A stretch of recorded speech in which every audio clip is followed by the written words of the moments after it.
Bwana Yesu asifiwe. Karibu katika ibada ya asubuhi ya Anza Siku na Bwana inayokuja kwako na Pastor Miamba, na nataka niende nikaombe.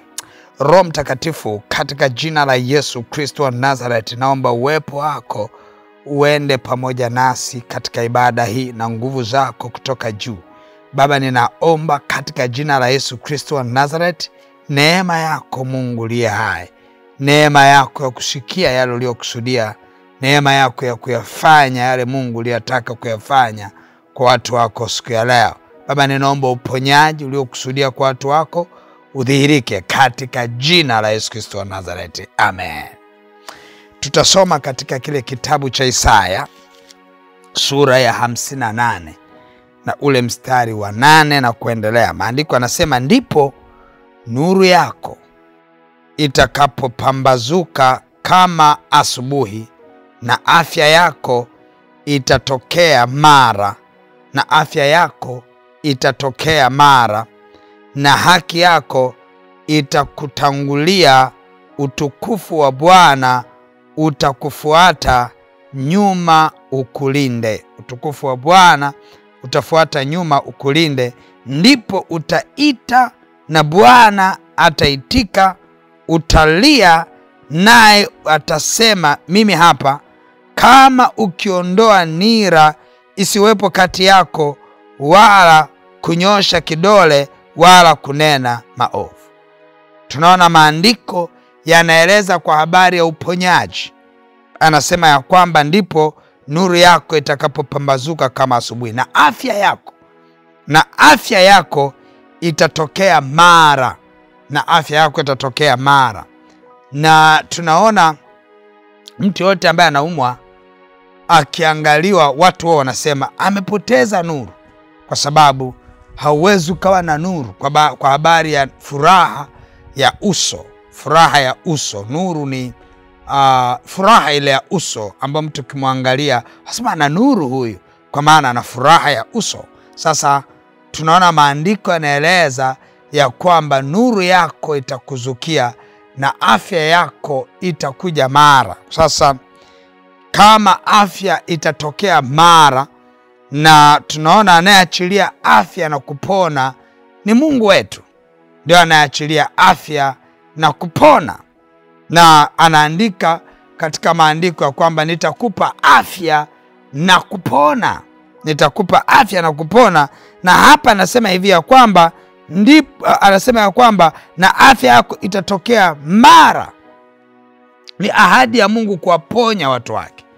Wewe unayeumwa wakati huu, ni ahadi ya Bwana ya kwamba upone.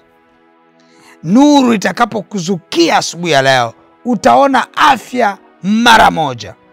Utaiona hiyo afya kwenye mwili wako, kwenye mifupa yako, kwenye roho yako, kwenye hisia zako. Kuna watu hawana afya kwa sababu ya stress. Utaona afya mara ikikuzukia, na mkono wa Bwana utakuwa pamoja na wewe. Kwa tunapoenda kumwomba Bwana leo kwa habari ya uponyaji, kwa habari ya afya, nataka niongee na mtu mmoja ambaye anaumwa, na mtu mwingine anaweza akawa anapitia hali zaidi ya ugonjwa.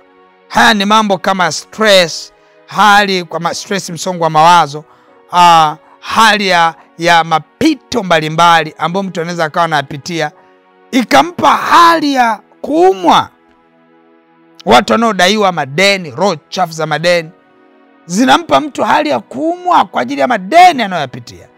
Kwa tunapoenda kuomba afya, Mungu anaachilia afya na kupona kwa kila mtu.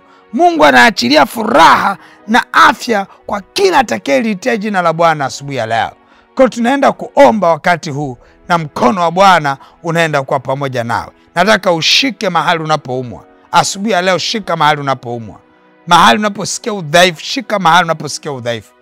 Kama unaweza kusimama kwa ajili ya ndugu yako ambaye anaumwa, ndugu yako anayeteseka na magonjwa, aliyekata tamaa, nataka ushike moyoni mwako, kifuani mwako, kumwakilisha yule ndugu ya kwamba kuna mkono wa Bwana utaondoka. Mungu ni roho, hazuiliwi na umbali.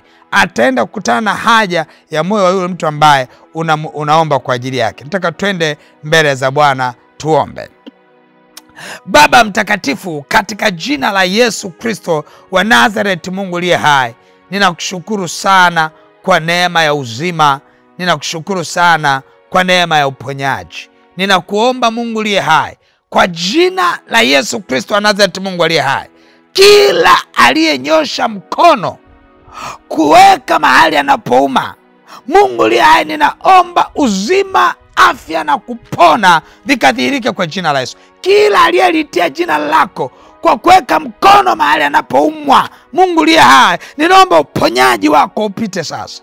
Aliyeweka mkono wake kumwakilisha mtu mwingine, ninaomba nguvu zako zipite katika jina la Yesu Kristo. Uweza wako upite katika jina la Yesu Kristo. Uponyaji wako utembee miles na miles, miji na miji, vijiji na vijiji, nchi na nchi. Uponyaji wako Roho Bwana hauna umbali. Wewe ni Mungu naishi, wewe ni Roho, unapenya, unavuka, hauzuiliwi na bahari, hauzuiliwi na mito, unaponya. Ninaomba uponyaji kwa ajili ya mtoto wako huyu. Ninaomba uponyaji kwa mtu anayemwakilisha aliye mbali. Roho Bwana, wacha uponyaji udhihirike kwa jina la Yesu. Wacha uzima udhihirike katika jina la Yesu Kristo. Natangaza uponyaji kwa damu ya mwana kondoo. Natangaza ndani yako uzima katika jina la Yesu. Baba, asante kwa uponyaji na uzima. Sifa na heshima ni zako katika jina la Yesu Kristo. Amen. Nataka mtu mmoja ashuhudie mara baada ya maombi haya nini kimetokea. Nataka mtu mmoja ushuhudie hali yako inaendelea vipi mara baada ya maombi haya. Angalia pale ulipo unaumwa, angalia. Kama ulikuwa una mtu mbali, mwambie nilikuwa nasikia maombi ya Pastor Miamba na ninataka kuuliza unaendeleaje. Usikie pia na mtu aliye mbali anashuhudia nini. Na Mungu wangu akubariki sana. Tunapoenda kuikamilisha ibada hii, utashika sadaka yako na utaiachilia ile sadaka kwenye ile lipa namba M-Pesa ambayo ni 577876 au namba za mawasiliano 0713 84 21 23 au 0744 98 25 17. Mungu wangu akubariki na uwe na siku njema. Amen.